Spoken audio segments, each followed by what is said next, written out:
All right, folks, good evening. Welcome. Welcome to our first meeting of 2026, the year of the fire horse. I'm Phil Horney. I'm the current president of the Bonsai Society. So if I've not met you, welcome. If we've got some new folks, if you've not been to a meeting before, or you're new to the group, raise your hand and you can go around and introduce yourself. Tony. Great. Hi, I'm Tony Young. Where are you from? Do you have bonsai? I did one as a kid, Yeah. 112 years ago. It was fun, but it sucked. Yeah. And I've been You killed fascinated your by it, and I think I'm ready. part of the Dead Trees group, right? Yeah. Okay. Exactly. Yeah, we're all part of that group. All right. Well, welcome. Thank you. Dimitri Christopoulos. I had one for a while, then my little cousin watched it for a week and killed it. I just got another last week. So. Excellent. Well, welcome. That's me. 30 or 40 more. Yeah. You can't have just one. Yeah. Someone over here? Was there someone over here that's? My name is Mike Blair. Oh, you're. I know Mike. I learned bonsai in college, had one, lived for about 3 years, a little ficus, and then I stopped for a long time. Got a few. My best ones are the yamadori that I got in my shrubs. Excellent. Well, welcome, Mike, and great to see you again after like 10 years. Yeah. Anyone else? My name's Garrett. I attended the beginner class in January, and so I have my beginner ficus weekend, and I'm attending the outing this weekend. So Excellent. How's your ficus doing? good. Yeah, I've got it under go light. It's Yeah. getting a lot of leaves. Excellent. Great. Glad to see you. Anybody know anything about the year of the fire horse? You know, normally you've got the 12-year cycle with the Chinese zodiac, but this is different. This only comes around once every 60 years. So pretty special year for the folks in China. So pretty neat. For the Bonsai Society, 2026 is our board election year. So all of the positions are open to be filled, and if you are interested in becoming a more integral part of the society and help shape what we do and help to bring things to the society and work with the group to help other folks in bonsai, please let me know. We will have a nomination form online that you can get to with this QR code, and there's also a link. Those will both be posted on the website, so you can nominate yourself or nominate someone that you think might be good for one of the positions. The positions are all listed on the site. Is there something funny, Stefan? Oh. I'll check that out. So anyway, please take a minute at some point in the next month or so while nominations are open. Upcoming events. We have our yamadori outing this Saturday. It looks like the weather is actually going to be okay. It's going to be in the mid to upper 40s and not really much of a chance of rain, although I've heard that the location is a little bit muddy, so be prepared to get dirty. If you're still... What's the address, Stefan? 350... I don't know. You got to sign up to get that. It's on the sign-up sheet. It's in Lebanon. So it's a little bit of a drive, but it's on a big, it's like 40 acres of partially forested, partially field. So there is a couple of nice edges between the field and the forest where things have gotten chopped down and regrown. And so might be some good spots to look for things. And there's also, it's a little bit rocky too. So there will be some areas that will be good for looking at trees. There's all kinds of different native species there. So it should be a fun trip if you haven't already signed up. Our first Saturday coming up at the Crone is on March 7th. If you've not done a first Saturday, it's open to members, and you just bring a tree to the Crone. starting at 10 o'clock, and we just hang out, talk about bonsai, work on our trees, and chat with folks that are coming into the Crone about bonsai. It's always interesting. It's always a lot of fun. Yes, Joanne? Yes, and there is a sign up on the website. It's just cincinnatibonsai.org/volunteer, and you will see the sign up page there. We have to set up tables and things ahead of time, so we really need to know if you're coming or not. And finally, next meeting is March 19th. Our member, Stephanie Reniker from Reminiscent Herb Farm is going to be talking about. She's going to be doing more of an advanced class type or advanced like an advanced bonsai presentation for the meeting. So it should be interesting. We've not really focused too much on some advanced techniques and things. And we're hoping that the workshop will also be on intermediate to advanced techniques. We're still trying to secure a presenter for that and figure out what we're doing, but there will be more info in the March newsletter and hopefully before then. All of the beginners bonsai workshops for this year have been scheduled. As usual, we need lots of volunteers to help with those. The first one is April 11th. You can also take one of the classes if you're new to bonsai and you'd like to kind of kickstart your bonsai journey. It's a great class for beginners. We've had a couple people in here that took the class already. What did you think? Oh, well, just because I teach it and I'm standing here, of course you're going to say that, right?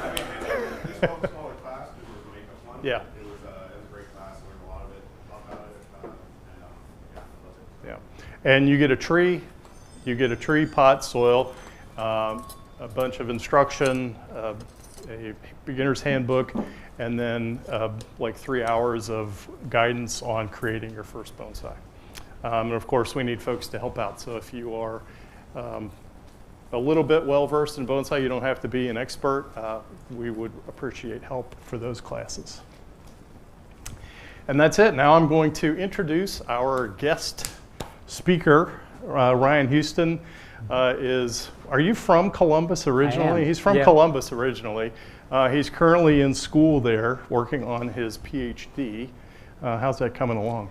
It's going okay. I'm trying to finish by the end of 2026. If I work really hard, maybe dig less trees this year, then I think I can make it happen, somewhere around there. Yeah. So his PhD is going to be in microbiology, and so that kind of dovetails with bonsai pretty nicely. He has a bonsai company. Yes, official, very legit. Yes. Yeah, it is a backyard nursery / I sell some trees online. Well, not really trees so much, sometimes. Mostly like supplies and tools and pots. But I do sell trees if you're ever in Columbus. I've been here vending the last 2 or 3 years now. Yes. So at if your you've been show, to the Crone so show. you might recognize me from that also. Yeah. He's brought some things here to sell. He's got some nice, interesting things. I'm looking at one of those garden spades pretty closely. Yes, and we will talk about that when I get to the tools section. All right. Well, welcome, Ryan. Thanks, Phil.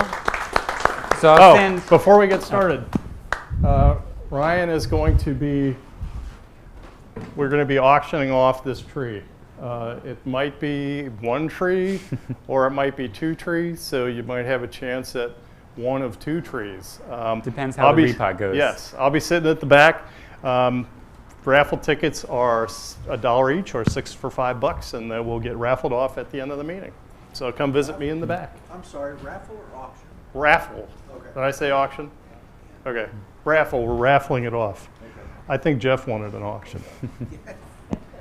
Yes. Okay, so I guess I'll get started. So as Phil said, I'm born and raised here in Columbus, and I got my very first bonsai tree when I was probably shorter than this tree was when I came in. So I was at the Franklin Park Conservatory, which is a great conservatory, kind of similar to your Crone Conservatory. And they had a permanent bonsai collection and a gift shop with a $10 Sarissa. And I got a Colin Lewis Bonsai Survival Manual, which was very fitting for my first bonsai book. The first tree was not the best selection because I killed Sarissa. If you know Sarissa, they're a little finicky, maybe not the best for beginners. But I still had the book, which was very important. So that kept my interest. And I flipped through the book and I reread it and I got a second tree and that tree is still alive. And I got a third tree and that tree is still alive. And then I had some other trees that didn't make it. But it was pretty good in the first three. So yeah, so fast forward, eventually when I'm in University of Washington studying microbiology there, I happened to be looking for like a bonsai internship. I stumbled on the videos of Graham Potter on YouTube where he's doing those machine carvings, and that really got my interest going. And so then I was thinking, okay, well, I've got a free summer. I'm like working part-time as an intern in a lab, but what else can I do? Maybe I can learn more bonsai. And so I emailed and messaged people around that were into bonsai that I found on Reddit. And one of them referred me to this guy who became my bonsai teacher in Seattle. And so this is Dan Robinson. A lot of my techniques I credit to him, although I tried, when I was working with him, he's one of the longtime bonsai artists in Seattle, founding member of the Puget Sound Bonsai Association. Some people call him a pioneer of American bonsai because he's that wise, we can say. And he's going on, I want to say 87 this year, maybe 88. I've lost track since I moved out here, but we stay in touch. He did a lot of yamadori in his day, a lot of power tool carving. So like I said, I've definitely adapted his techniques, his knowledge, and tried to apply some of my more scientific knowledge to update them. But he was a big inspiration for me. So I've got his book here, and I've got another copy back there that are for sale if anyone's interested. Also during the break, feel free to flip through it, and he's got some great stories and pictures of trees in there. So speaking of pictures of trees, this is me and my friend Kevin, who was a longtime member at the Columbus Bonsai Society with me. And here we are digging at my aunt's property in southeastern Ohio. So this is a large American beech, and then the other one is an oak, a red oak actually. So just to get your ideas flowing, we've done a lot of experimenting with our native species. And I noticed that you guys had another yamadori guy come about 2 years ago. So I did my homework. I watched that video that Phil sent me. So I'm going to try to cover things from a little bit of a different angle than you might have seen 2 years ago. But if anyone's new, feel free to ask questions and I'll be happy to answer. And one other thing about my bio. So Phil mentioned that I'm now working at Ohio State University. I'm a grad student there, and a big part of my job is teaching.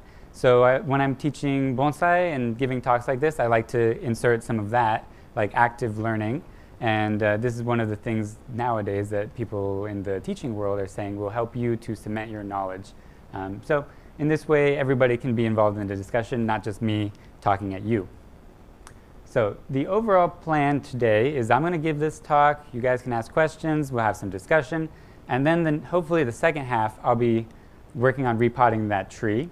And I've never had to repot on a clock before, so hopefully we can get that done in 1 hour. But the main things that I hope to share with you today are the pros and cons of digging your own wild bonsai as opposed to other ways that you can start bonsai. And also I will give a highlight to the ethics and rules behind digging wild bonsai, and as well as hopefully give you some tips for identifying native species, invasive species.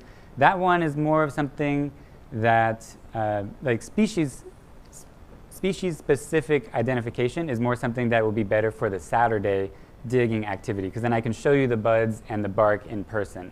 But it's kind of like every time I go out, I take some pictures, and then I'm always learning a couple new species every year. But the other thing that we'll be talking about today is I've got some example pictures, and we will discuss pros and cons of different individual trees and what might make for a good tree to dig from nature versus one that might not have as attractive of traits. And then we'll get into the meat and potatoes, so to speak. We'll talk about how do you actually dig a tree, and I will share all of my lessons from failures with you so that hopefully you will have more success than me kind of feeling around blindly since I moved to Ohio, digging in a new place, bunch of new species and all of that. So then we have some advanced basic aftercare and more advanced aftercare techniques that you can try. Okay, so there's some vocabulary that you should know for wild bonsai. The big one is yamadori, which is our Japanese term. I pretty much use it interchangeably because it is very simple to say one word instead of 2 words in English. So yamadori is literally Japanese for a tree that's from the mountain. And so this is me back when I lived in Washington State with a, I want to say, white bark pine. The geographic range is a little different than the limber pine, but they're closely related. So they're both 5-needle pines. And this was very early in my collecting career. And so this was from the Gifford-Pinchot National Forest. So that is one place where you can look for trees, is those national forests, which will allow you to get a permit. We'll talk about that more later. But this tree is literally from the mountains. Even though we're in Ohio and we don't have any really high elevation points, we can still use this term. The alternative term, which sometimes applies, is yamadori. And there was at one point in time, I thought that I had invented this term, and I saw people all over online using it, and maybe multiple people invented it because of the natural similarity there. But it's kind of Japan English for basically a tree, wild bonsai tree that is from your landscaping, or a suburban place, or urban place even, as opposed to from a literal mountain. So you can use either term. Okay, so now let's get into the discussion part. So what I would suggest to you all is spend 30 seconds to a minute, talk with your neighbors, make little groups, and talk about what could be some advantages of digging wild trees as opposed to going to a nursery and getting nursery stock or growing from seed. So what advantages might wild bonsai trees have specifically? And then I'll call on people after 30 seconds or so.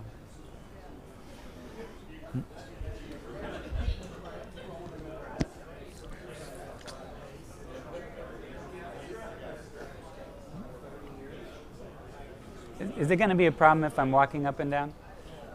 Okay. Didn't think about that. And I'd also, would I be blocking the screen? Oh. Okay, great.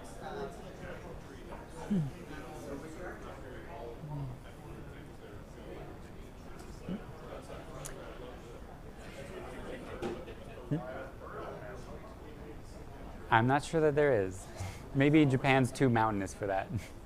I said maybe Japan is too mountainous that they didn't need a second term. Yeah.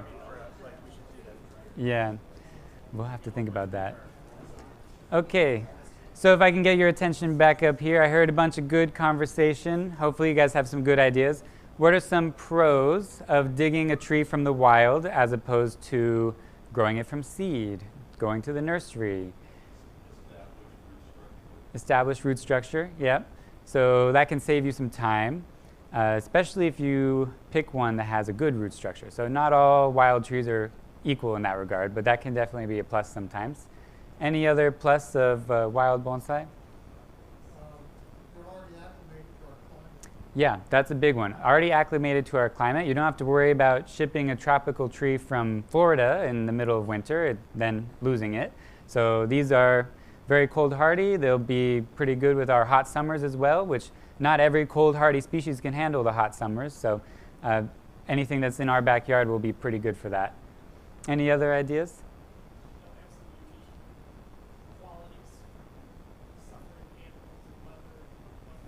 Yes, so you'll definitely get some unique visual traits that go onto them just from living a long life in the environment. And we'll talk about what types of things can shape our wild bonsai when they're in the environment. But definitely different cataclysms or catastrophes could happen to them, which will make potentially attractive features for us to highlight when they're in a bonsai pot. And there was another idea over here? There's already a story in it. Yeah. You can see that it's had a life, and you can use that to understand how you can treat it. Yeah, so that kind of builds on what Ken's saying. So basically with having some catastrophe, then there's evidence of that as a scar. And then you can highlight that story in your 3-point display or when you're designing the tree. So in this way you have some kind of a roadmap to follow. Whereas if you're growing from seed, maybe you have to give it the catastrophe because otherwise it has a very easy life and just looks like a straight tree. So you have to imagine more and shape it more yourself and also wait for it more. So let's see if we covered all the ideas. So one of my ideas was that it's cheaper, which is great if you're an undergrad student or a grad student like I've been when I've been practicing bonsai more intensely. Also, it's a great way to source old unique material. This kind of goes with what you and Ken were saying. So this is one of the first trees I dug here in Ohio. This is a sugar maple, and I've never seen a tree like this shape in my life. It's kind of like an apatosaurus. It had one live trunk and one dead trunk, and once that dead trunk rots away, then it will be, the base is very wide, and it had even a third trunk at one point, which has already rotted away. So this is part of the story of that tree. It's tried to grow several times. For some reason, each of these trunks have died. The last trunk has been successful. Okay, also you can rescue plants, which if you are into bonsai, this is a great kind of skill to get. A lot of people are giving away plants and they don't want them, and they can be turned into beautiful bonsai. So this is a privet.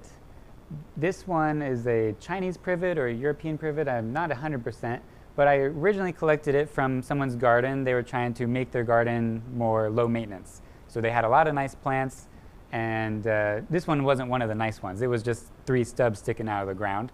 And then I happened to dig down and find that it was buried too deep and the roots had a good nabari a couple inches below.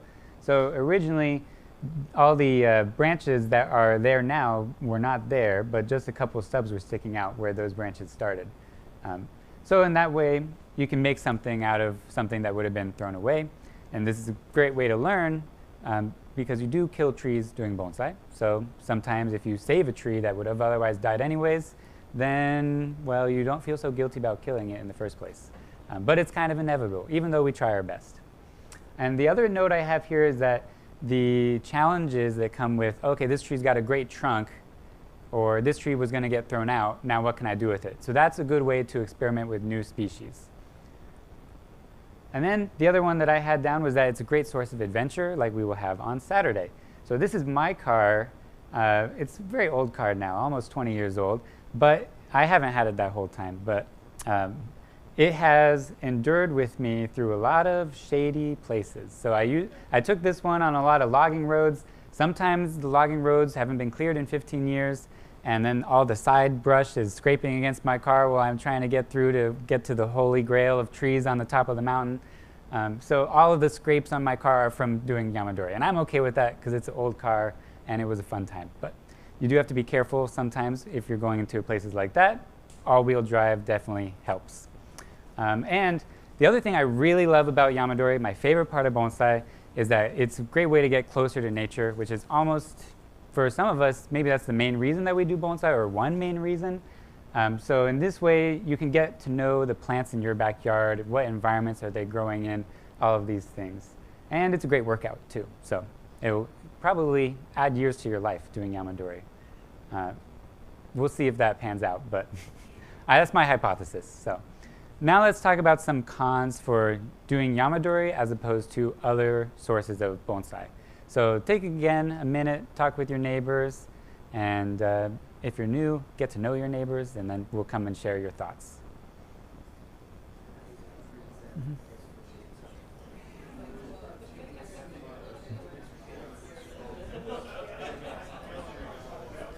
Any ideas, Leo?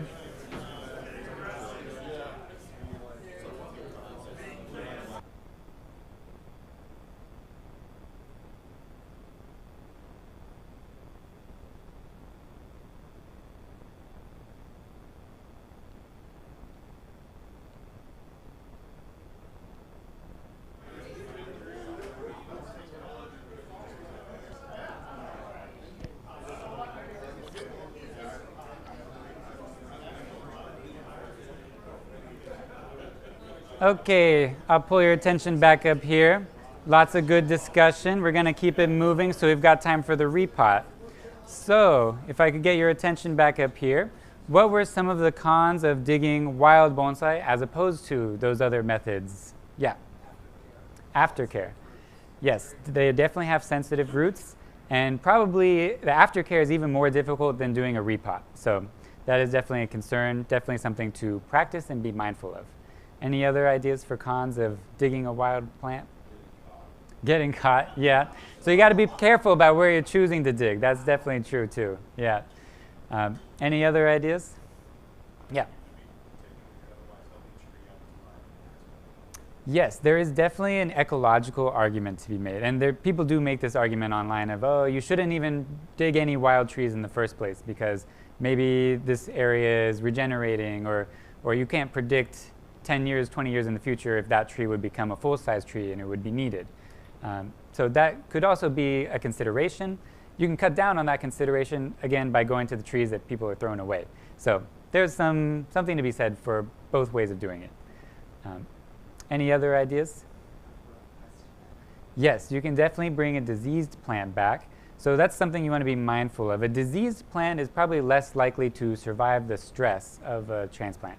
So if you can pay attention to if there's a lot of insects on it, like scale, if it's, for example, an apple maybe has scale, or some boxwoods get certain fungi.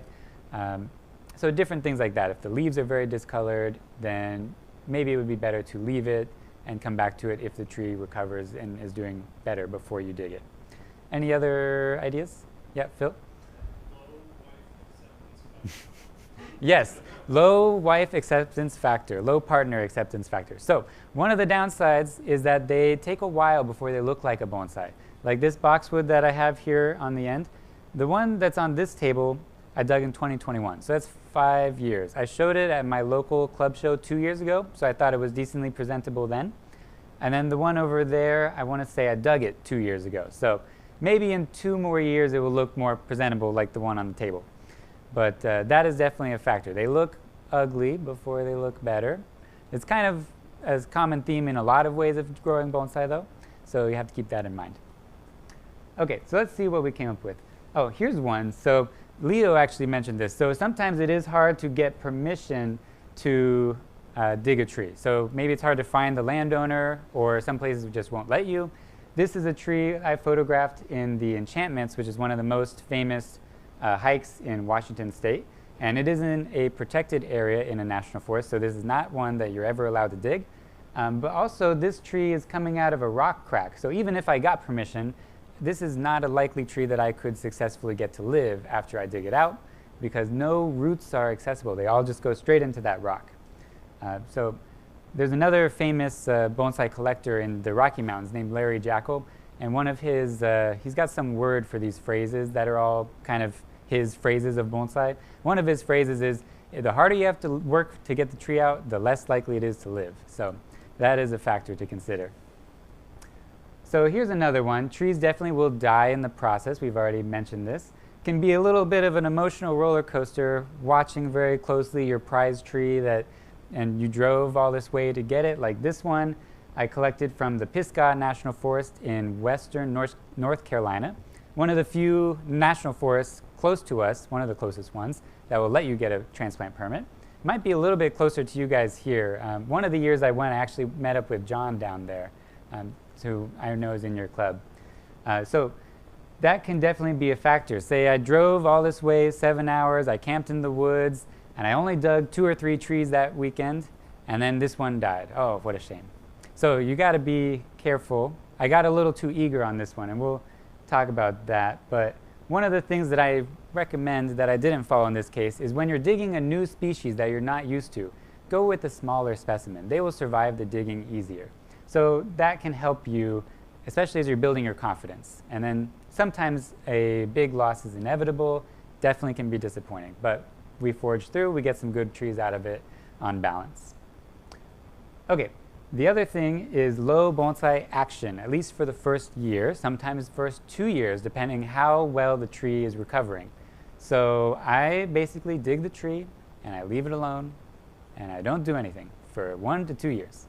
And then now we can repot. Then now we can prune it again. So you need to have a little bit of patience, which is all ways of doing bonsai, that is true. But a little bit of more patience, kind of like growing from seed. You're just watering for a while. Okay, so here are the brief alternatives. I've already mentioned a lot of them. So you can propagate from cuttings. I didn't mention this one. You can propagate by air layer. This is a great one if you're thinking about this. Around May is a good time to do this in our area. Also, nursery stock we talked about, and seeds, which is another one of my hobby horses in bonsai because it's also free. Okay, so now let's move on to the rules and ethics of collecting wild bonsai. So you always want to get permission, otherwise you could be liable. So I have heard a story about a guy who was in California in a national forest there. And he was digging his tree out of an area of the national forest that he wasn't supposed to be digging it, and he had to pay a $1,000 fine. So in some cases, even in the national forest where there's no ranger around, you may get caught. And then you may have trespassing charge, you may get a fine. The other one that I've heard about is if you're digging off of an area that's owned by the timber company, you could get charged with timber piracy. So that is also something to think about. Landowners can generally be found on maps. So there's a couple of web-based resources here. One is called Gaia GPS, Base Map, Acre Value, or OnX Maps. So that last one, a lot of hunters use that to say they see some woods, they want to find the landowner to get permission. You can do that. The other one that I should add to this list is the county auditors. So you can contact them, and usually you can get contact info for free. Whereas a lot of these you have to pay for to get the specific contact info.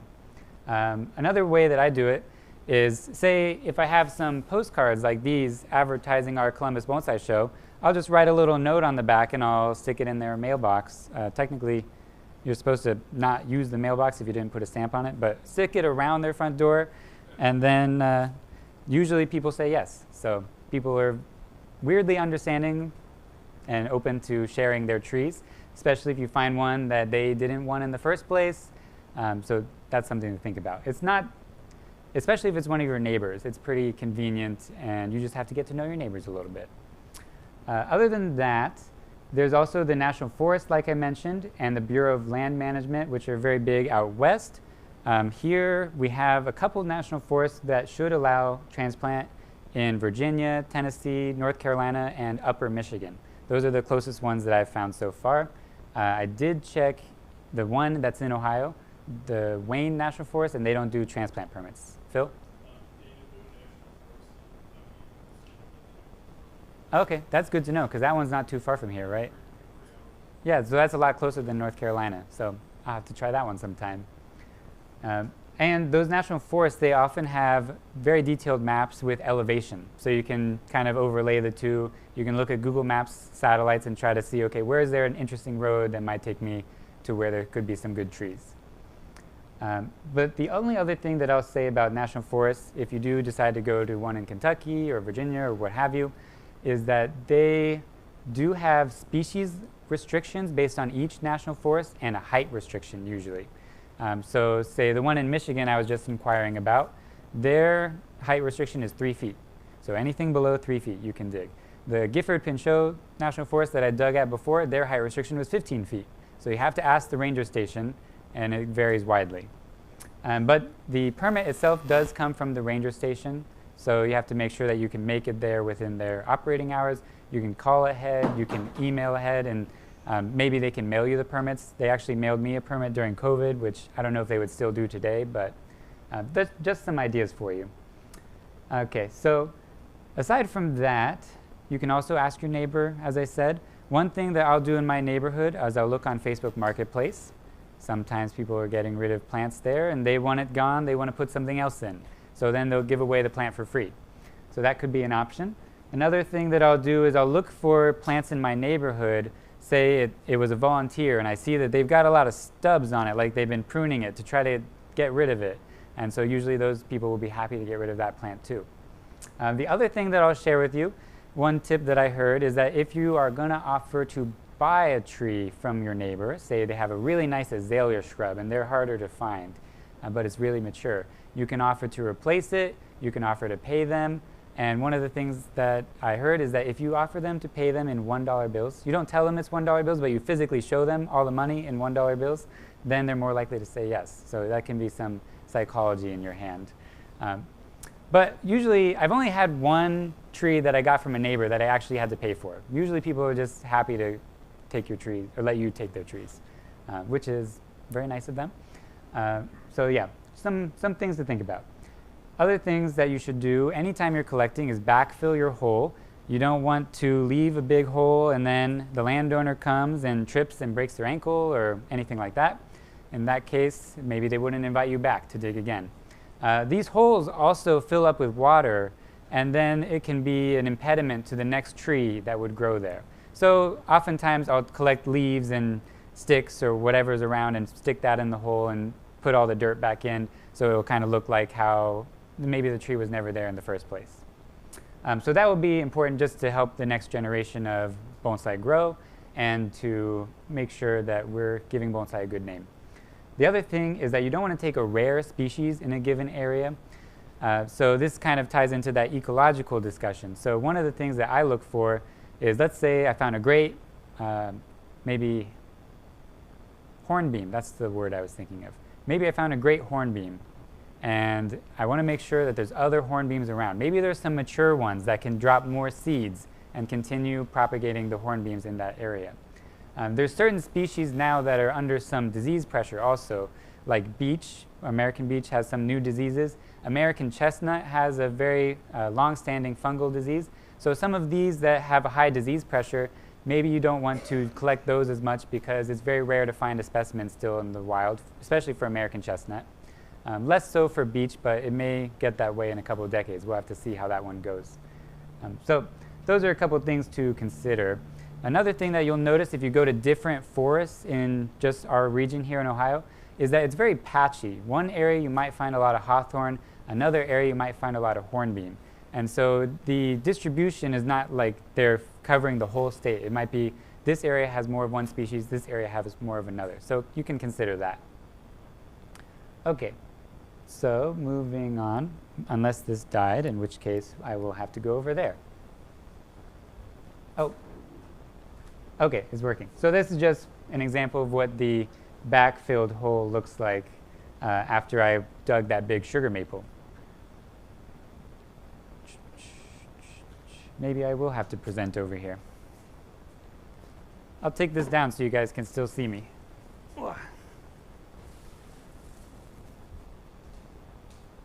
Okay. So, I kind of already talked about this on accident, but use your network, get to know your neighbors, and yeah, I've pretty much covered this, so we will move on. So now let's talk about the forces that make a naturally stunted tree. So this will be another good one. Take 30 seconds, 60 seconds, talk about it in your small groups, and then we'll share out your ideas.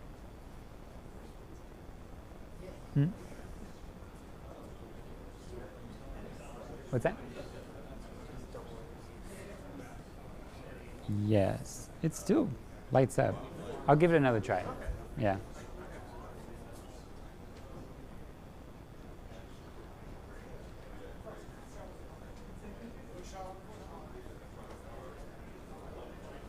Oh.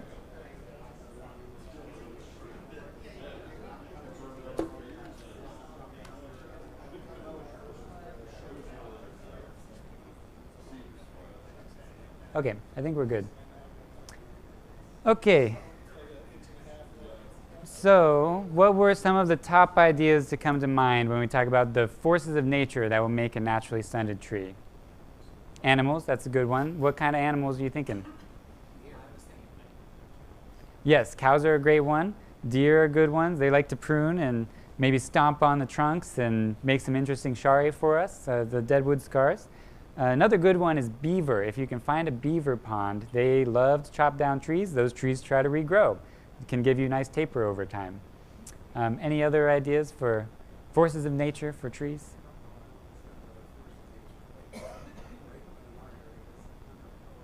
Yeah, under power lines. So that's a good one. So it is kind of a man-made force. They chop down a lot of trees. A lot of times they also do this for trail maintenance in different places. They'll just chop all the trees that are above a certain height, and then all those ones that down below, they keep trying to grow up, can make some interesting shapes as well. Any other ideas? Lightning, yes. That definitely shapes the very tall trees. Maybe less likely to shape a naturally stunted tree, but could happen in theory. Especially in an exposed area like out west. They definitely probably have more of those lightning strikes out there. And forest fire, I heard you guys mention that one too. So that is another one. Could kill part of a tree, and then the tree tries to regrow, depending on the species, depending on the place. What's that? Snow and ice. Snow and ice, definitely, yeah. And so this happens also at my aunt's place where I got that sugar maple. So a lot of the times when there's a heavy snow, big windstorm, big branches are coming down, and they fall on all the little trees that we have, the native deciduous. And then those might get pushed down, or maybe part of their trunks break off, and so this can be another factor. So let's see what other ideas. Oh, now this isn't working again. Okay. I'll just stand over here. So, root and nutrient limitation. I made a new word there. So, root and nutrient limitation is a big one. This picture is from a national park, or state park actually, in New Jersey, New York area. Forgetting the name right now, but it's one of those pitch pines, one of our native pines, one of the best native pines for bonsai, if I do say so myself. And so it's growing on a rock outcropping, much like that other pine I showed you earlier. So the roots are naturally confined there. That's one of the big things that will constrict some of our wild bonsai from out west. Aside from that, also precipitation limitation. That's a good tongue twister there. But that can be a good limiting factor. So this tree is one of the more famous trees from my teacher's garden. So it is what he calls his Methuselah, and he's estimated the tree to be around 2,000 years old. And the way that he got that is he counted the rings on one of the branches he cut off, and it was 900 years old. And so this is a referential way to estimate the overall age. But this tree has a very interesting story, but we're short on time because I got to do this repot. So I will save it. And if you want to kill time while I'm repotting, I will tell you the story then. But this tree comes from a place in Wyoming where it gets 12 inches of rain a year. So not a lot of available water to have a big bushy tree. The other kind of factor that you could find in some places is excess water, and this can also limit the root growth. So this is another one of Dan's trees, which comes from a bog or a very acidic swamp from Vancouver Island, Canada. And so the bog kind of is islands of moss where trees tend to live, and those islands are just slightly elevated from the rest of the water area. And so those have some dry area, relatively speaking, where the roots can live, but it can't grow through the really wet areas of the bog. So that's another way that they can be restricted. It's not quite like a bald cypress, which is happy to grow in high levels of water. So that can be different ways of stumping the trees, so to say, or stunting in a bald cypress swamp than you might get in a very acidic bog. But also the acidity limits the root nutrient uptake. So that is multiple factors there. The other one is genetics. So this is a picture of a mountain laurel. It is native here in Ohio, but not in a large number. This is a picture from also that same state park in New York. And it's an understory tree naturally. So it has very kind of, it's looking for light, but it's evolved to grow in that shaded environment. So it does make some nice shapes. The other one is pruning. So we also said cows. These ones down here, I'll get my laser pointer back. These ones down here are from a cow field, and they're all very short, very easy to collect, very restrained in that they can't reach tall because every time they grow up, the cows will prune them back. And then this one here is actually from a place not far from here, the Salt Lick State Park in Kentucky. So this is a very salty environment, which is another limiting factor in the trees. And this is an example from an ash, one of our native ashes. And it was a tree that had obvious deer pruning. It was very dense on the ground. So I plucked off one of the leaves, and then I plucked off a full-size leaf from a neighboring tree. So you can see just by the frequent pruning, you can do a lot of leaf reduction, even on some of our natives, which you wouldn't expect to reduce the leaves that much. Okay, so one more discussion point, I think. Let's break into your small groups again for another minute. Pick one of these trees and tell me which one you would like to dig and why. So what might be pros and cons of digging each one of these trees?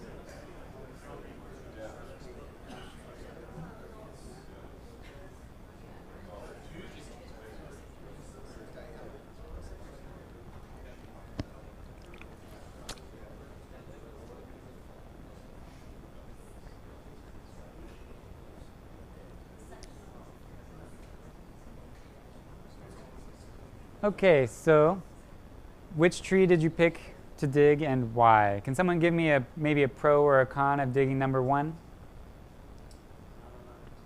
Not a lot of taper. Yes, it would not make for a good stout tree, or you'd have to work with maybe as more slanted style or something else. Any other pros or cons of number 1? Well, we can move on to number 2. So I guess the story with number 1 is that it must have had some kind of event here. You can see there's some swelling here, so it was pushed down.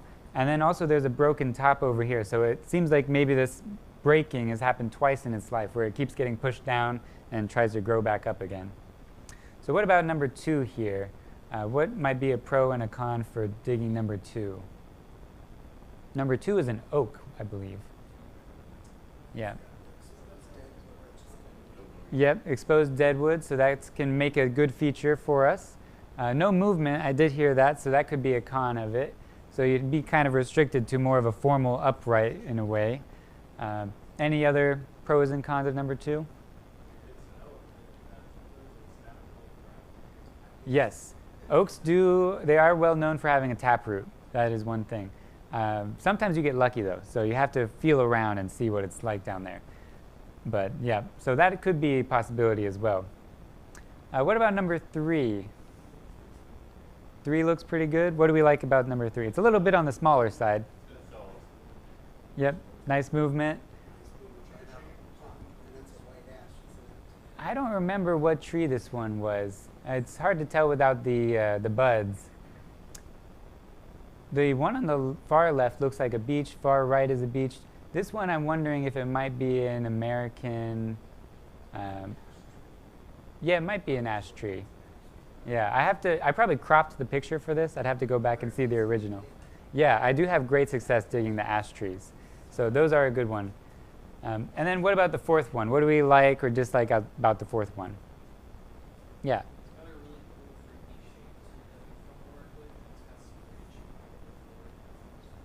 Yeah, so it gives you kind of a good head start. It's got a good amount of branch options, and a good kind of, well, good is subjective, but it has an interesting or unique direction of the trunk, in that it goes one way, some event happened, that trunk died, and then it had to grow the other way.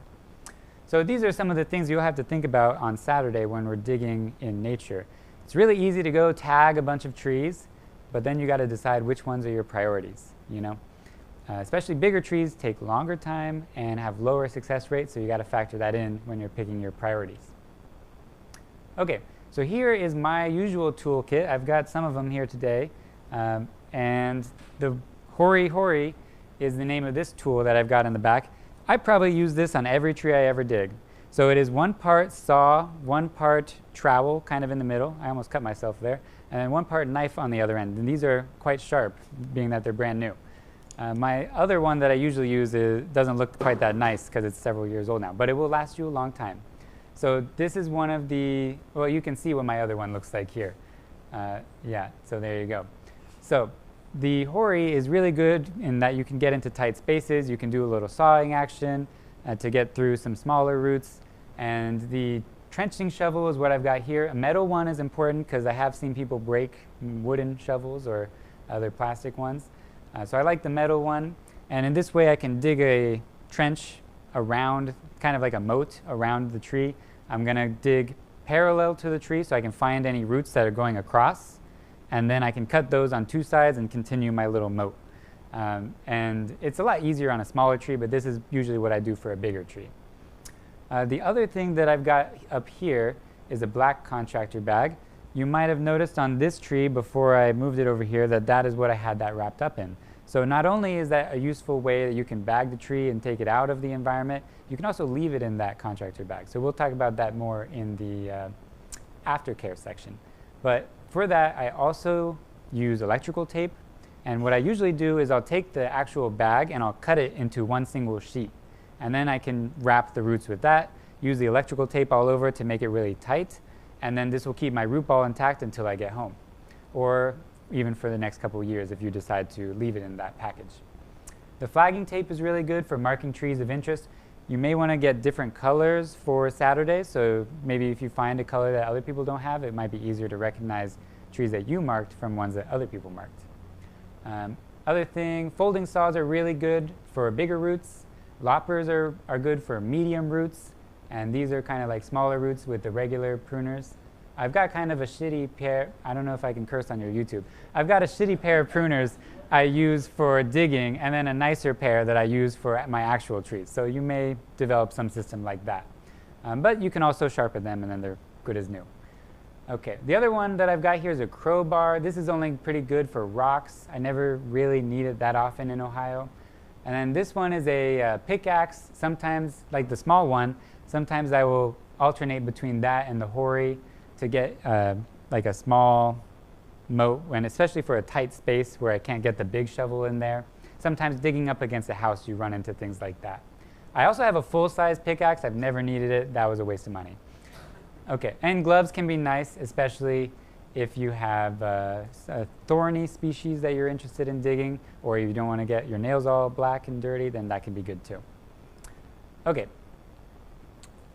Yeah, so, oh, the other one I didn't mention is if you're going to be digging in a swamp, the saw is really what you need for that. You almost don't even need a shovel in a swamp, because you just kind of use the saw to make a circular cut all the way around the tree, but you try to angle it so that you get underneath the tree as well. And so you're kind of like making a big ice cream cone with the soil. And then when you get the tree out, you can cut a more flat base to it. But this is good for bogs and swamps where the soil is really soft or almost non-existent. Okay, so now let's talk a little bit about the risks of digging by different locations. So I'm going to focus on what we've got here in Ohio, and that is ticks and also mosquitoes. They don't cause too much disease here, but 100 years ago, 200 years ago, you could get malaria in Ohio, so I have to put that disclaimer up. But ticks you can also get some diseases from. I expect that we won't find too many ticks tomorrow, or on Saturday, because we had a really cold winter, which wipes a lot of them out. And also it's like the very first warm weekend of the year, so they're not quite all awake yet. It's a really good window for digging. If you're digging a couple weeks later, the ticks become more active, so you want to dress accordingly so that you don't have to worry about that. So yeah, but definitely be mindful of those, dress accordingly, check yourself after. Other things, I did hear, it's rare, but sometimes bears wander into Ohio. It's kind of a bigger concern, say if you're going to that national forest in Kentucky maybe, or in North Carolina, or out west. Definitely be prepared for all the different kinds of critters that you could find in your environment. Okay, and like I said about the anti-tick clothing, long socks and tucking your pants into your socks can help with that. It'll also keep you warm on our not quite warm spring day. Okay, so I'm going to move forward here so that we got time for the repot. So this is one of the strategies that I will do when I'm digging a tree, is that I will start by looking for the nabari. So the one on the right, it was a red bud, if I recall correctly. And this one was a good tree. You could see it had dividing roots right near the trunk. So this, to me, is a good indication that you'll get fine roots close to the trunk. And I haven't even mentioned this yet, but it's very important. The fine roots are what keep the tree alive. So you want those fine roots. If you just have a taproot with no real fine roots, the odds of success for survival is a lot lower. So that is one thing to think about. If you see a good nabari around the surface and some dividing of the roots, then that's a good indication. This one on the left is a sweet gum, and this one I didn't have any good nabari. So I dug down looking for a nabari, didn't find one, so this one has more of a taproot. And so what I tried to do was just scrape the bark a little bit, and it would be a good idea even to bring a rooting hormone if it's a place that you could go back to. So you can scrape the bark, put some rooting hormone, rebury it, and maybe when you come back next year, you'll get, or maybe even a couple years from now, it doesn't have to be right away, then the tree might be in a better position to be dug and hopefully survive. So those are a couple things you can think about. But generally, I like to find where those surface roots are, because then I know I need to go deeper than that. Sometimes those surface roots that we would use for bonsai are buried, and then you need to give a couple inches below those surface roots to get all the fine roots. Okay, so what do we do if we can't find good roots? I will take over this one so that we can move on.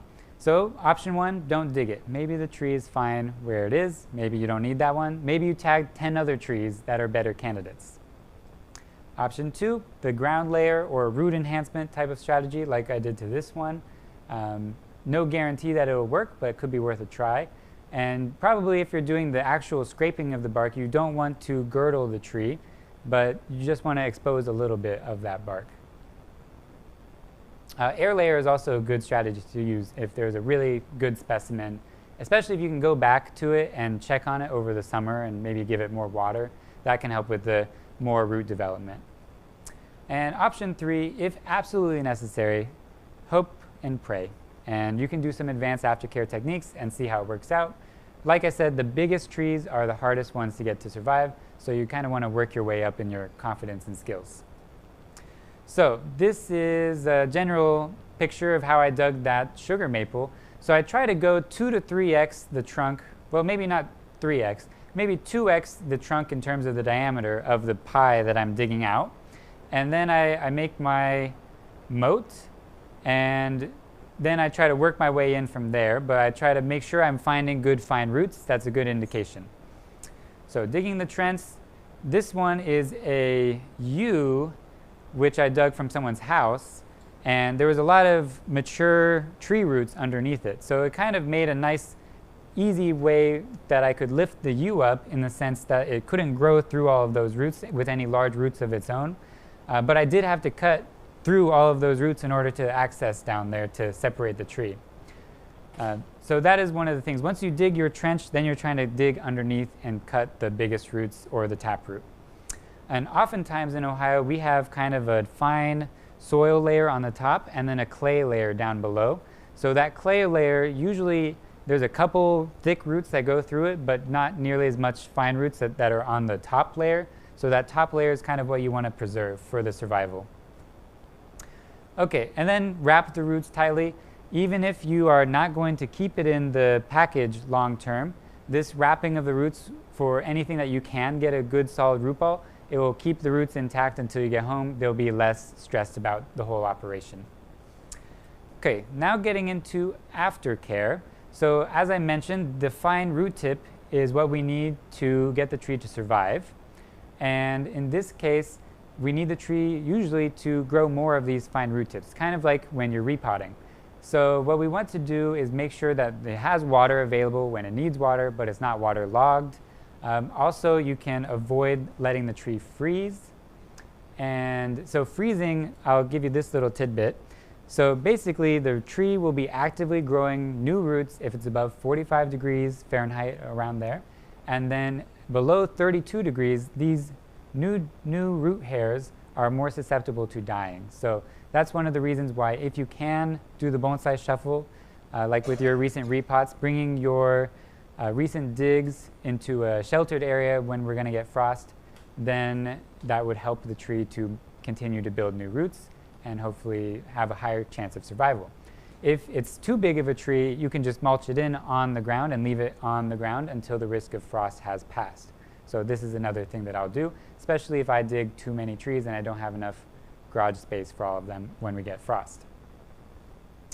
The other thing that I've got down here is shade. So when I dig trees, I put them in a shady area of my yard, and that will help them to dry out less quickly while the roots are rebuilding. Then they'll have more time to rebuild before it needs water again, basically. So it will just be a good way to reduce the stress on the tree. Kind of like if you prune a tree, you might put it in the shade also. So any little stressors like that. Okay. So only other point here is if you're going to dig something like a boxwood and it's now or never dig, sometimes what I'll do is I will prune the tree at the time that I dig it. It also helps you get the tree in the car, but it reduces the demand for water from the tree. So that is another thing that could help the tree to hopefully reduce the stress on the roots. So it's kind of a balancing act. You need the tree to make new sugars, and it needs some foliage for that. And you also need the tree to import more water, make more roots. So these are some of the things that we are thinking about. And it uses some of the stored sugars that it already has to build all the new roots and the new leaves. And then the only other point that I want to share here that's not on the slide is about fertilizer. Does anybody have an idea of when you start repotting or fertilizing a tree that you've repotted? Yeah, Phil? Yeah, after you start to see new growth. So that's a good indicator. My strategy for the recently dug trees is even more conservative than that. I almost don't fertilize at all for the first year. Sometimes what I'm using for my regular trees is very high nitrogen fertilizer, and this can be very high in salt, and so this can dry out your new root hairs that are more sensitive. And as I might have mentioned before, the act of digging the tree is probably the most stressful thing that we will do to a bonsai in their lifetime. So that's why you want to be more conservative. Yeah. Rooting hormone is something worth trying. I have not done a side-by-side comparison to see if it actually improves the success, but I hear some people swear by it, so you might try that one out. Yeah. The only other thing I want to mention on the topic of fertilizer is something I learned recently, is that the top growth needs more nitrogen, whereas the root growth needs more phosphorus. So you want to be using a more gentle fertilizer, especially on these trees like the first year that they're dug. Okay, nearing the end here, so talking about advanced aftercare. So one of the strategies is to use a sweat bag. Tony Tickle has a bunch of great videos on his YouTube channel explaining this.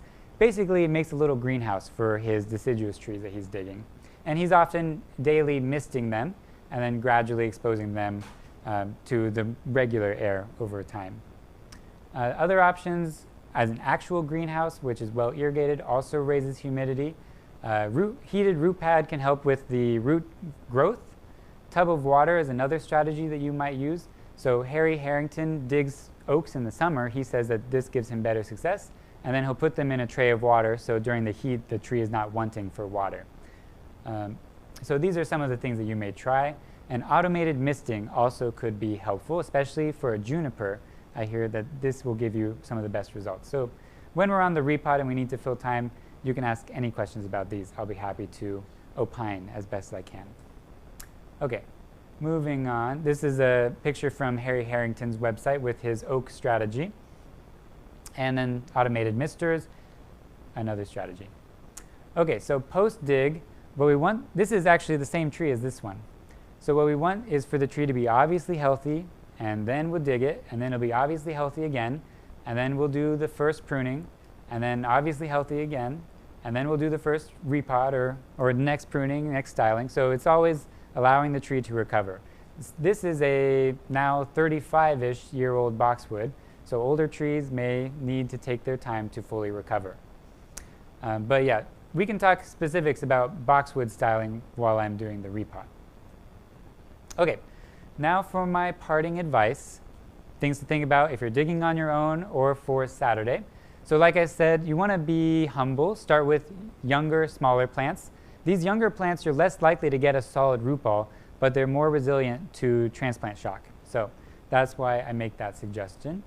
You can also practice on trees that won't be missed. There's definite learning curve in digging and the aftercare and everything like that. And also something I'll give you for the older and larger trees, it pays to take your time. So one of the things that you might try is doing a half circle of a dig around a really big tree and then pruning some of the big roots. Leave the other half intact so that if there's a drought, the tree will still have access to water. But this act of pruning some of the big roots and then leave it alone will force it to make more fine roots closer in. And so in this way, you can improve the success rate of digging a really old tree or a really special tree that you want to make sure that it will live, especially for the amount of work that those big trees take to get out. And that would be worth trying. Okay. And another thing that I would like to end on is don't feel like you need to dig a tree every time you're out in the woods.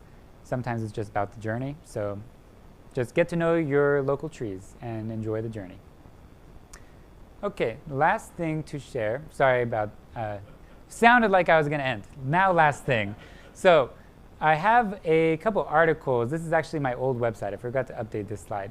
But I've got my business card here. I've got a couple articles about yamadori. One of them, if you're, say, digging alone and you want to remember all this stuff that I said, one of them is an article called General Protocols for Yamadori. So it gives all the same kind of things that I just outlined for you. So you can refresh your memory there anytime. And I guess this will also be on Cincinnati Bonsai Society's YouTube channel. So thank you, Carrie. Okay, moving on. So now we can have our break. Yes, thank you. And feel free on the break to look through the book in the back. And I will get started on the repot, and we will see how far we can get. Can we move this out front? This one? No, this one. Yeah, we could do that. That way we can see it on the camera a little bit better. Yeah, that's a good idea. So I heard you mention Franklin Park. Yeah. Do you still work there? I don't really work there. I just visited. Okay. Yeah. Because my oldest son's girlfriend works at Franklin Park. Oh, really? Conservatory. What's her name? Sarah Flecker. Okay, I have not heard of her, but She does a lot of the outreach to like the youth and Oh, okay. does programs there. You want it on the stand? sure, yeah. But yeah, small world.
Perfect. Anywhere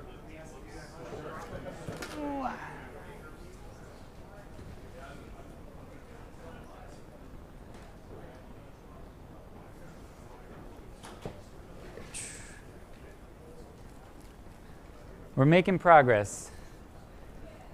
Feel free to ask any questions that come to mind while I am digging away in here.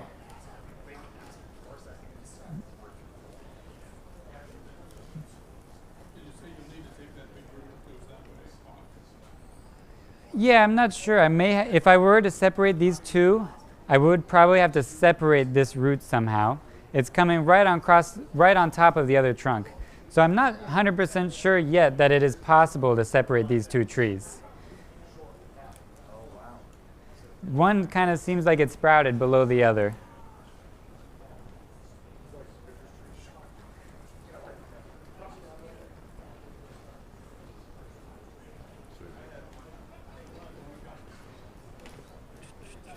So the general idea here is I'm getting rid of the old soil.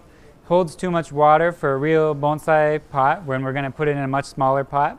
And although it's done fine, you can see it's got a lot of fine roots, which is what we want. We can do even better in proper bonsai soil. And in proper bonsai soil, we will avoid overwatering because the soil drains much more freely. So these are some of the factors to consider.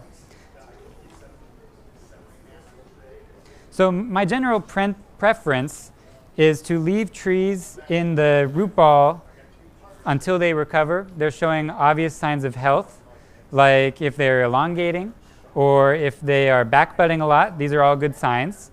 And then once it's obviously healthy, then I'll go ahead and do a repot or start styling and all of that and get it into bonsai soil. There are a lot of people that do yamadori with our local deciduous, and they will bare root it right away. And so you can try that. But one of the reasons why I don't do that is because a lot of our native species are more untested, and I don't yet know which of them are tolerant of that. There are some unexpected species that need the root associations with the fungi and the bacteria in their environment. And so I find that it's a little more cautious to leave it in the native soil if I can do that. And if I take a tree, say a younger tree, that has not really much of a root ball, I might pack it in with some of the native soil to keep the roots moist until I get it home and get it potted. And then I might sprinkle some of the existing native soil into, say, my bonsai soil or my pumice mixture for the first potting of a tree that didn't have a good root ball.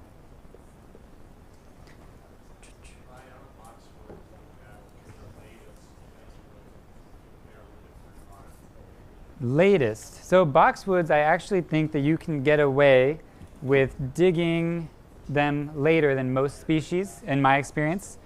But in terms of bare rooting, which is a more stressful operation, I would probably try to follow the same guidelines as other species. So once you see new leaves coming out, it might not be the best to fully bare root it anymore. Maybe just do a partial bare root.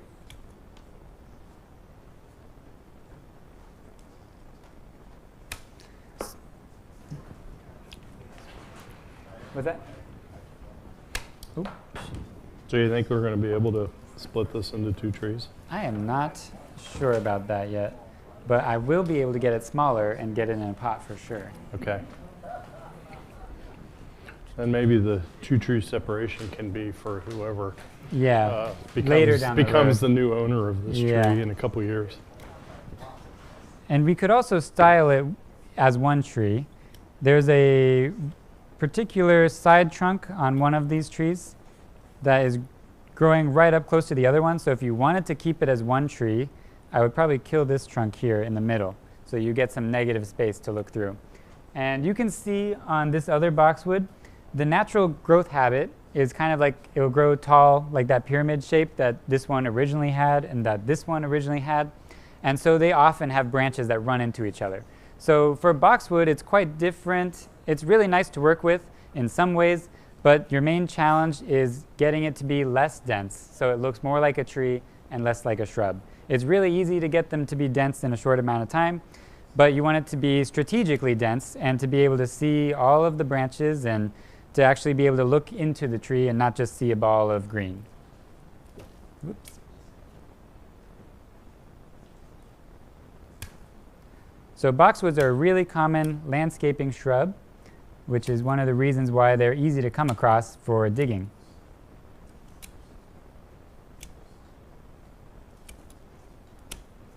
And one of the things that you might notice about boxwood in the environment is that they are susceptible to multiple pests and diseases. There's one that is a leaf miner, which will leave little tracks in the leaves. And there's another one that is a fungus, or maybe two fungus that affect them, two fungi. So the fungus, one of them, it leaves a red ring and sometimes makes the leaves orange. Here's my other pruner. And so usually my strategy for dealing with these pests and diseases of boxwood is I will prune them to make them more open once a year. So having some light and air circulation inside of the tree reduces the rate of fungal infection a lot. And then the other thing is I will pick off the infected leaves or the leaves that have those leaf miners, and it will disrupt the life cycle and prevent it from spreading within the tree.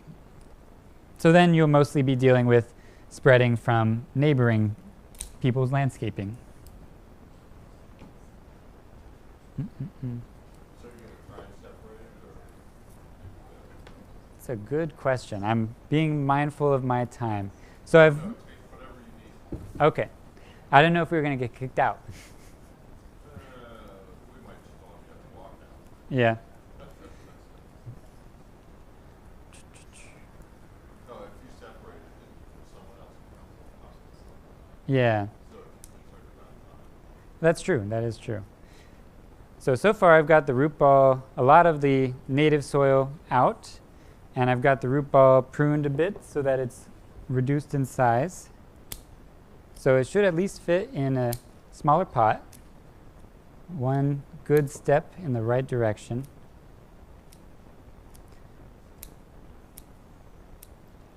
Do we have any new people with repotting questions or repotting plans for the year?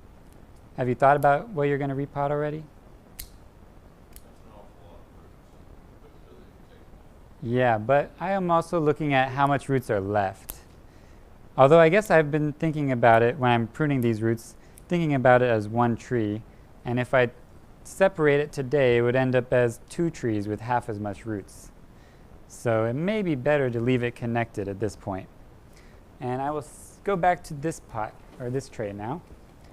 So we've got the root ball at a good level of reduction, in that it will comfortably fit in the new pot.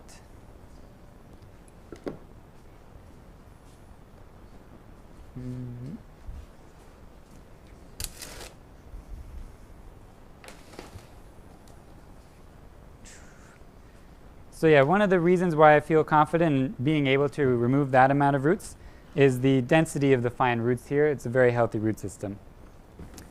Now I have some freedom to poke around and see if it is even possible to separate. Maybe. It might be helpful, yeah. And I'll also try to cut the stub that it was swiveling on.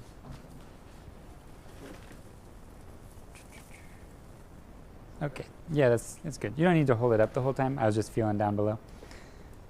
So if I were to separate this tree, what I'm doing is I'm exposing the roots on the surface where they're kind of intertwined. And ideally, I can maybe lift the roots to rearrange them so that they will not be crossing over one another as much if I can separate the roots out.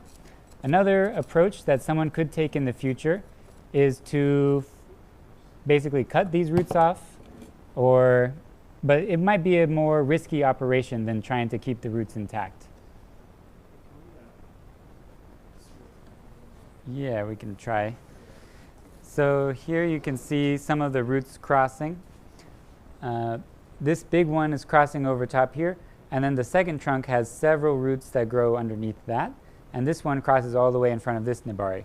So even if we did leave these together, we probably wouldn't want, say, this root that crosses over on top of this other root, unless I were to reposition it so it would be a little less conflicting with the other trunk.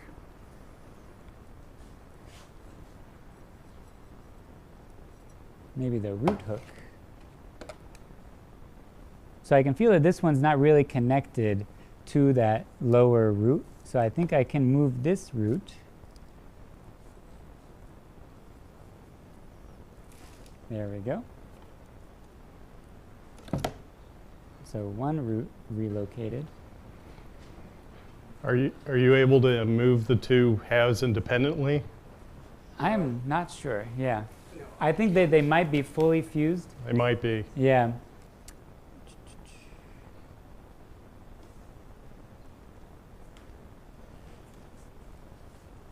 Let's see on this half. Yeah, I think the only way that we would be able to do it would be to make a saw down the middle, but we would lose a good amount of roots. Yeah. So I'll just take out some of the less attractive crossing roots, basically. And I think that, so whoever wins this tree, you can make that decision down the road if you do want to saw the thing in half and make two separate trees or keep it as one. If this was your tree and you were keeping it, would you eliminate this? Okay, so the question is if this was my tree and I was keeping it, would I eliminate this big thick root on the top? That is probably a good thing to do, and there's not even that much roots attached to it, so that is one thing that I might just do right now, and it might help us make the separation if it were to be possible. Even if we didn't do it today, it might help us separate it down the road.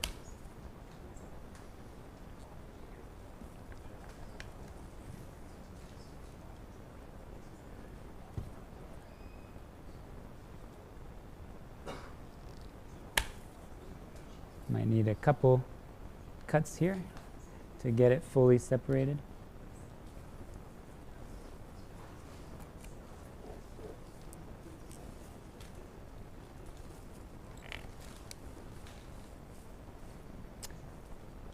I'm going to come in with my folding saw for that one.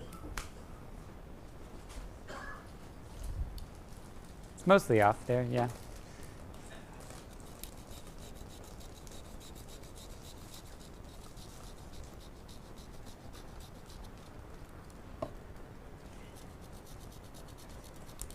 There you go. Okay.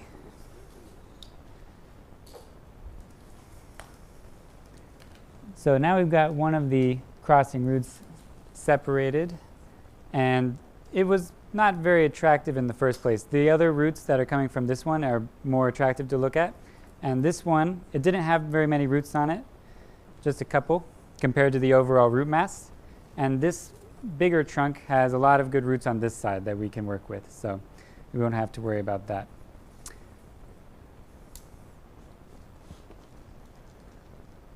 The other one I'm debating, maybe I won't do it today, but I'm debating removing, is this one that's coming from this smaller trunk. It also crosses over top of this larger trunk.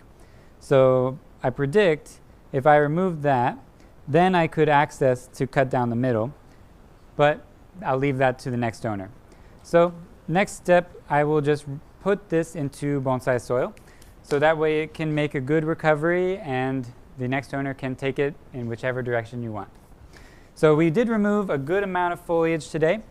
This bucket is now full of the top trimmings. Imagine, maybe when you first came in, you saw how it was before. And then we've removed probably at least half of the roots. So at this point, I'm mostly just going to leave it alone and let it recover for another year. And it should give these little back buds will become new branches, and then you can continue to prune to make it shorter. So every time I prune a boxwood, you're inducing back budding. You're always leaving some green on the ends of every branch, because that's what's going to keep that branch alive.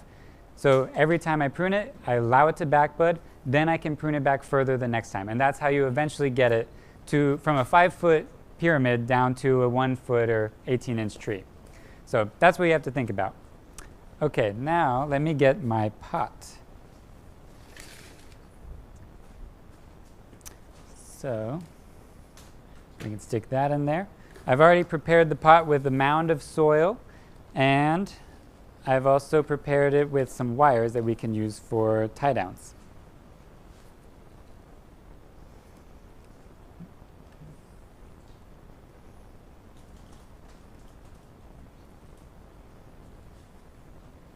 Does anyone know why we tie down the trees? Do we have people that are fanatical about tie downs, or are we more lackadaisical? The roots. Yes, yes. That's a very good, good reason to do that. I will admit I've been more lackadaisical about tying down the trees at some point in my bonsai career. Let me get my pliers. But I also did a workshop with Hugo Zamora last fall, and he pointed out that tying down the tree is 90% of the success of it to recover from repotting. So that way those roots are very secure, not getting blown around by the winds, and then you won't get roots that break in response to things moving around.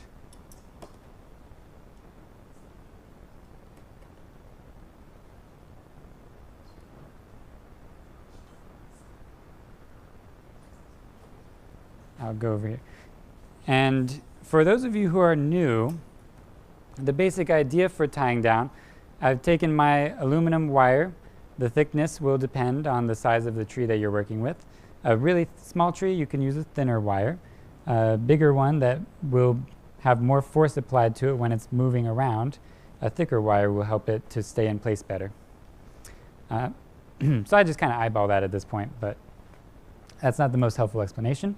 But what you're going to do is you're going to twist the two wires together and pull and alternate and keep doing that. And in this way you will get a firm connection from the tree to the pot. And if you do both of the twisting and the turning at once, you're more likely to break the wire, and then you have to start all over. So that's why we do them separated like that as separate steps. And the idea is to get all the slack out.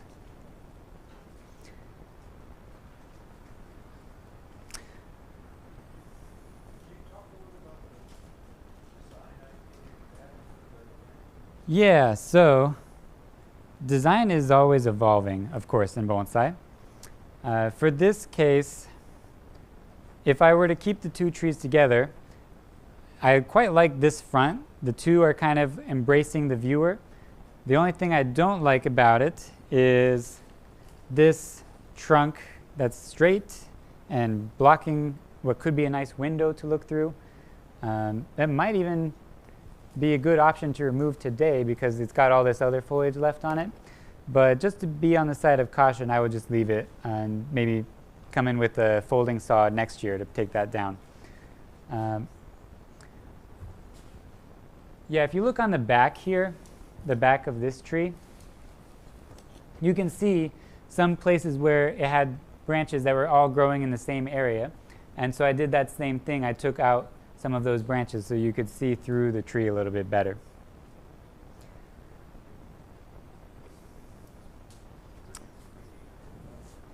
Yes, so you can create a window by taking that trunk out, if that's what you mean. Then you can see through the, it will give you some negative space to see through the two trees.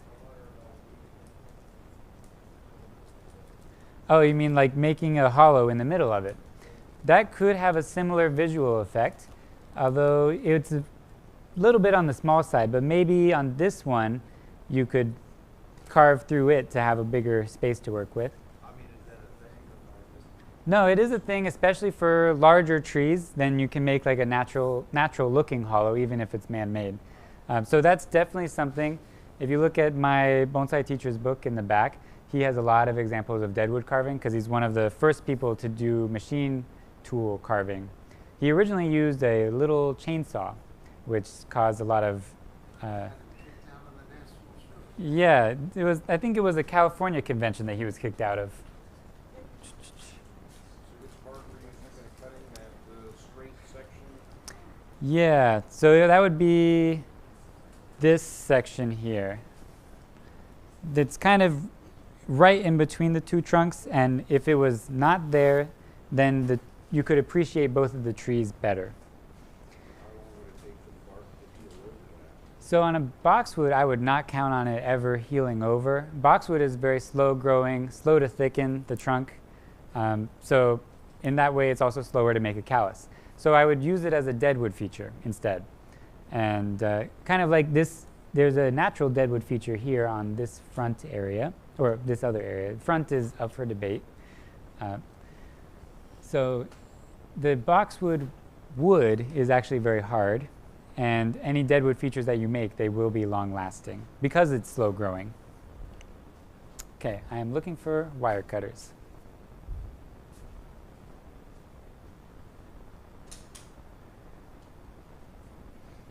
So other ideas about the, okay, nicely tied down.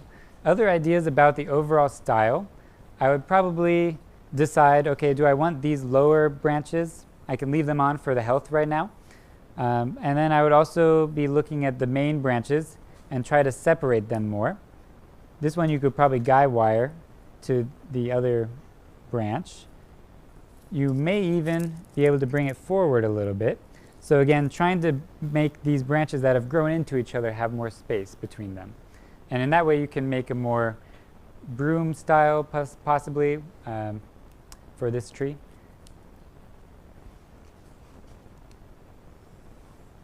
There's also an area of congestion here. So there's these two branches that grow together. You can separate this one at least, it's still flexible. There's these 3 branches or 4 branches that are all growing from the same place. So this would be another area. Once I remove this stalk, this stem, then I would look at it again and say, okay, is there anything else that they're growing together too much that I would want to make more space? So even though it is a yamadori and an older tree, the same design principles that you would use on a young nursery stock will still apply. So try to think of it in that mindset. And then you'll save yourself time down the road. Okay. So the tree's well tied in now, doesn't budge too much. I will do one more pull on the wires just to make sure there's no slack.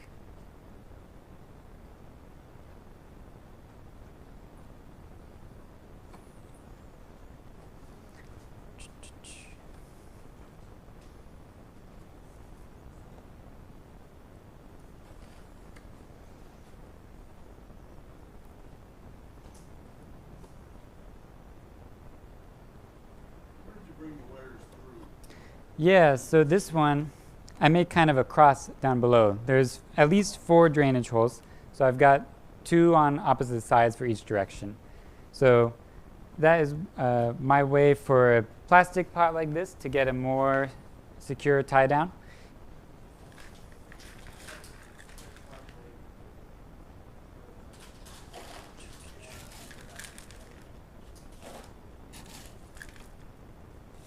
So now I'm just coming up in with my bonsai soil, and I'm not trying to start any controversy. I'll just share my recipe. You can take it or leave it. So my recipe is pumice and pine bark. And I know the pine bark is a little old-fashioned, but I do have good success rates with it. I've actually done some experiments with pumice only as a first potting, like when you say you dig a tree, it doesn't have a good root ball. I've done some experiments where I just put it in pumice.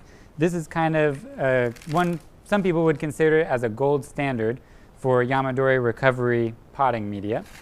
And that's because it is very chunky. It's this white lava rock here. It's like perlite. It's expanded. In that way, it's very aerating to the soil. And so that's why it's good for yamadori recovery. The other scenario that I have tested are actually several. I've tested out potting in 100% perlite, which is a lot cheaper and easier to find around here than pumice is. And I've had some good success rate getting trees to survive in that. Although I need to crunch the numbers. I had some trees that I got several trees from the same source and they were all the same species and age. I tried to mix it up in terms of what potting media each got so I could do a side-by-side comparison. So I haven't crunched the numbers yet, but I will say that some from both groups have survived. There wasn't any obvious difference in the survival rate, at least for trees from landscaping. Trees from the Rocky Mountains might be a totally different story. So this is something that every bonsai artist has to experiment with in their own region, their own garden. Bonsai soil is very variable for those reasons, and also by species. Or if you don't want to experiment too much, just do what someone you trust says. Say if they have trees you respect, they can give you a shortcut.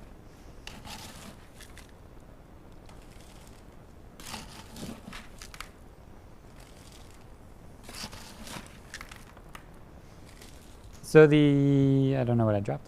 The general next step for this tree, I'll let it recover for another year. All these little green back buds will grow out longer. And then next year, you should have a lot more options for if you want to prune any of these branches back further, you want to start wiring it. And then maybe 2 years from then, 2 or 3, then you could repot it again. You can consider if you want to do the separation operation or keep it as one twin trunk tree. So yeah, hopefully what we've done here today, we've changed out the garden soil.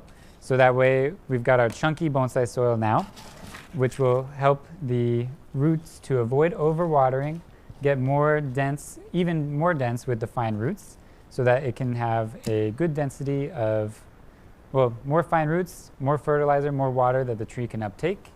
And the other thing I'll note is that this tree is in an oversized pot, which will accelerate its branch development. I did mention that boxwood are slow to thicken, but while it's in this bigger pot is a good time to do that branch thickening before you put it into a small bonsai pot. So actually this other boxwood that I brought here, I was kind of eager to put it into a bonsai pot. I didn't do it right away. It might have taken, I forget exactly the timeline from my PowerPoint, but it might have taken 2 or 3 years before I put it into a pot after I dug it, and into this pot specifically, the bonsai pot. But now I'm looking at it and I'm trying to improve the quality of the tree. So I actually submitted it to the US Nationals this year, and no luck this year, but I've got my plans. So I took the tree to a workshop with that Japanese teacher, or well, he studied in Japan, Hugo Zamora, and he advised put it in a bigger pot, let the trunk or the branch lines thicken more so that they have a more natural transition from the trunk. So it was a good reminder for me to think about it holistically, not just get to the end where you've got a nice dense tree. You have to think about all the dimensions of the tree if you're trying to get it to the best that the tree can be. So it may go into a bigger pot, so that way the tree will elongate more rather than me pruning and pinching just to get it as dense as it can. Then some of these primary branch lines can thicken more. And also one of the things that I talked about with him in that workshop was opening it up more rather than making it overly dense, having good branch structure as the foundation and then improving the density from there rather than saving as many branches as possible, just kind of starting from the base, saying, okay, which branch do I want to keep, which one's in a good position, all of these kinds of things. So yeah, check back in 2 or 4 years. Maybe it'll be ready then for the Nationals. We're in it for the long game. You mentioned fertilizing not until start back, but Yeah, well, yeah, basically, you could go in with a light organic fertilizer. These tend to be less stressful for the tree. And I always do a balanced fertilizer, so that way it has that phosphorus for the roots. But even then, say if I dug a tree, I wouldn't be fertilizing it until probably midsummer, so a couple months after I dig it. So that would be kind of the thought process there. well, since that one's got, what, 2 years, you say, but potting Yes. May, June? Yeah, I would say you could, and it's getting repotted quite early, so it should be ready for fertilizer in May.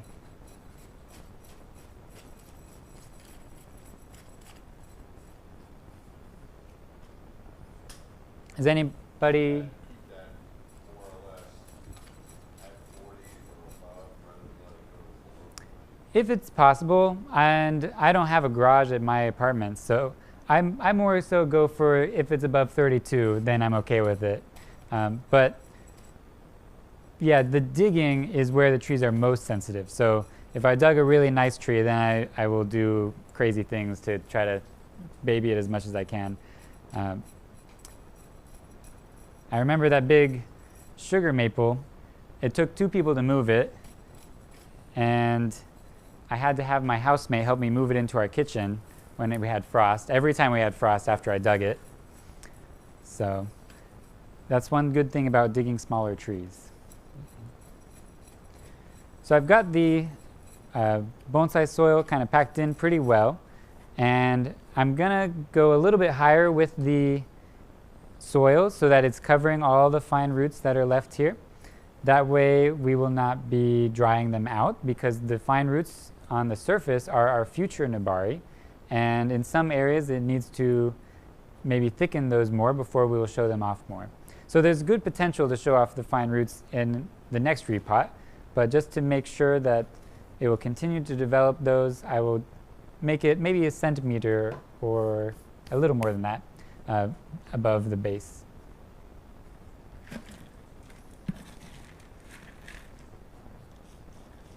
That's one of the mistakes a lot of beginner people make, is they try to expose the fine roots right away, and then maybe they will dry out, and then you have to start all over, rather than building on the progress that you already have.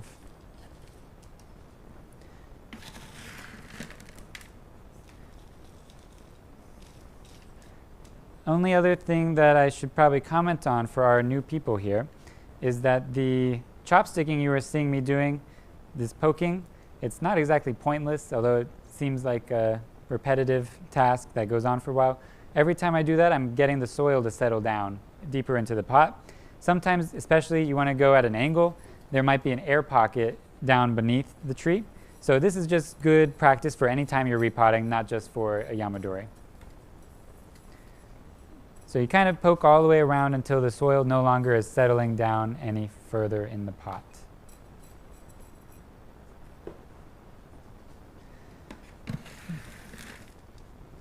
So has anybody ever tried any of those advanced aftercare techniques that I mentioned?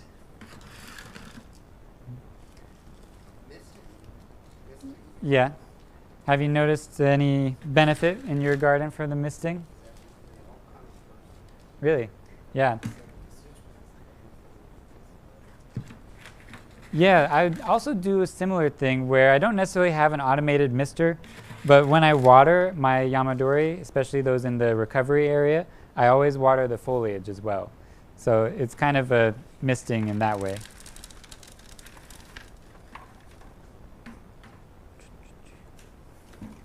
Okay, so I think the tree is pretty well settled in here. And I think it's ready for a new owner to take it to the next step in its journey. So we got a couple minutes. If anybody else would like some raffle tickets, now's the time. When the wire comes out below, Yeah. do you look for a lower heavy root to wrap it around? Yeah, that'll be ideal. And if there are no really strong roots that are off to the side where you can wrap it or tie it on top of, then you might go in with a chopstick, like a bamboo chopstick, takeout chopstick, or a thicker bamboo, depending on the size of the tree. And then you can stick this into the root ball and tie it down on top of that. Another thing that I do is a lot of succulent beginner workshops in Columbus. So those are rooted succulents. The roots are not that thick yet. So I'll break the chopstick in half. We'll make a little sandwich, and we'll tie down to the chopstick on both sides to hold it steady. So that's another thing that you can try.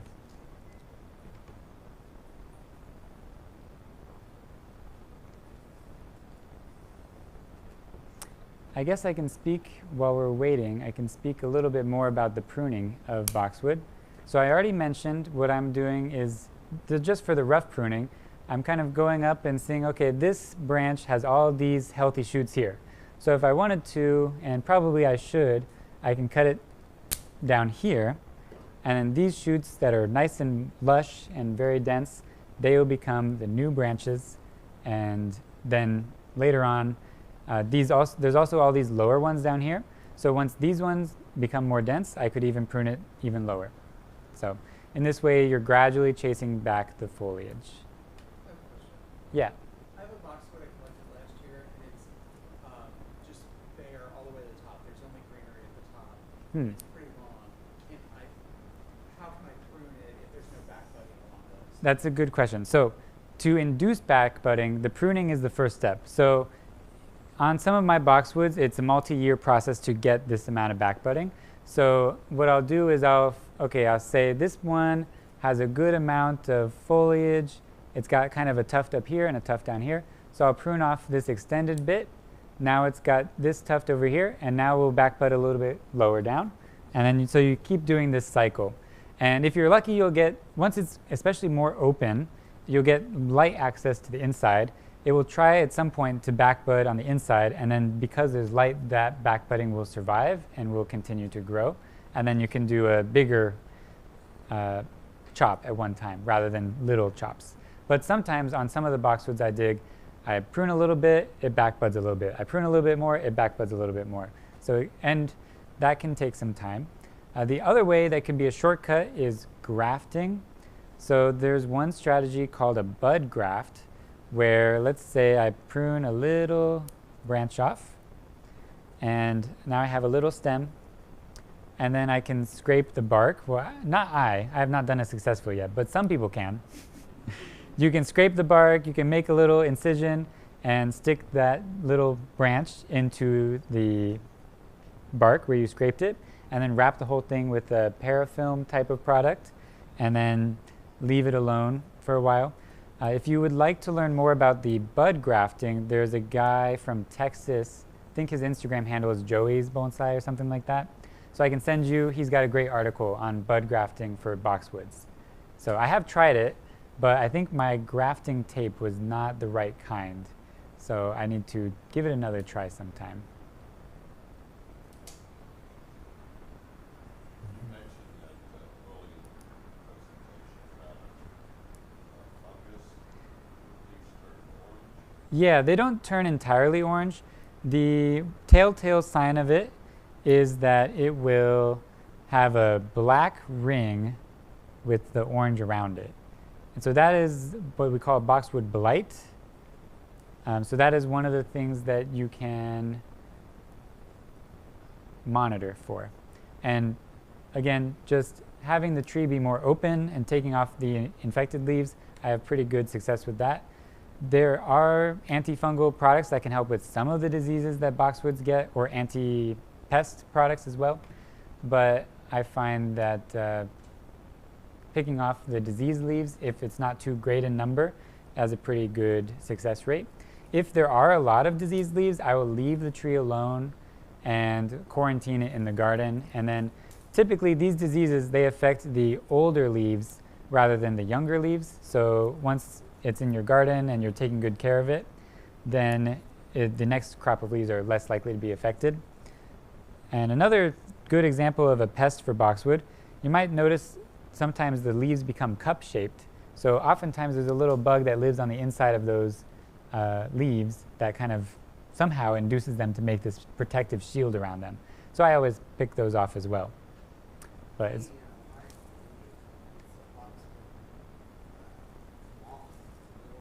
yeah. I haven't seen any boxwood moss, luckily, so far, but I have been reading about those as well. Really?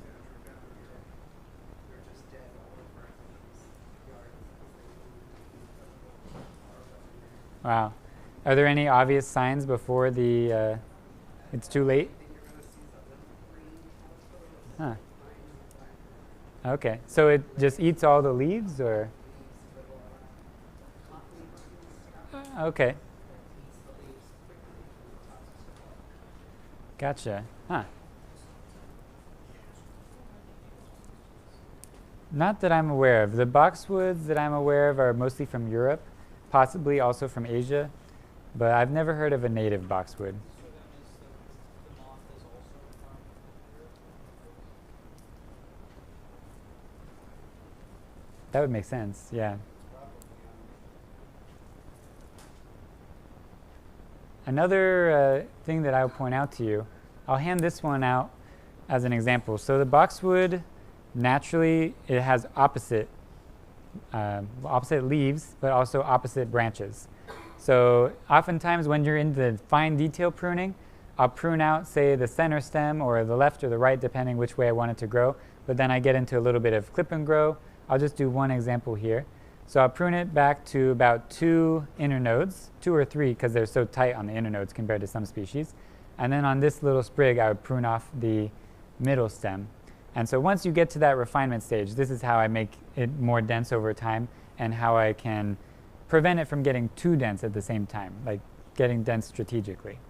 So you can pass this around if you like. Oops. There's a little example there. All right, that's about Oh, yeah, yeah. All right. I think that's about it. Let's give Ryan a big hand. Thank you. All right, you go ahead. Thanks for having Cut me. that off. It was fun. You can end it. Winner is? All right, you ready to draw? Oh, sure. I get the honor, huh? You get the honor. Let's see. Oh.